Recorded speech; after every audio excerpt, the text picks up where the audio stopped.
बालमित्रांनो, तुम्हाला खेळायला आवडतं की नाही? तर आज आपण आपल्या 5 सेंटेन्सेस फ्रॉम 1 वर्ड या ॲक्टिव्हिटीमध्ये आपण खेळणे या विषयावरती वाक्य बनवणार आहोत. आता इंग्रजीमध्ये खेळणे या शब्दाला काय शब्द आहे बरं सांगा तुम्ही?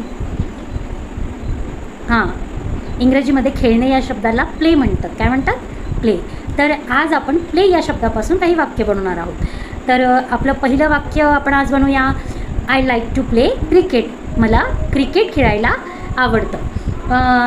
आपलं दुसरं वाक्य आपण बघूया.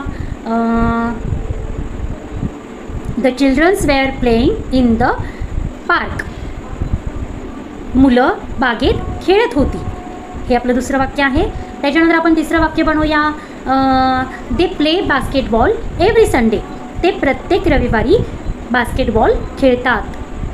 त्याच्यानंतर आपण चौथं वाक्य बनवूया. माय students R playing kho kho.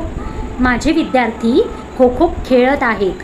आणि आपलं शेवटचं वाक्य आपण आज बनवूया, पाचवं वाक्य. Tomorrow the Indian team will play cricket with New Zealand. उद्या भारताचा संघ न्यूझीलंडसोबत क्रिकेट खेळणार आहे. तर अशा पद्धतीने आपले 5 वाक्य झालेले आहेत. हे वाक्य तुम्ही वहीमध्ये लिहून घ्या आणि याचा सराव करा. चला, बाय.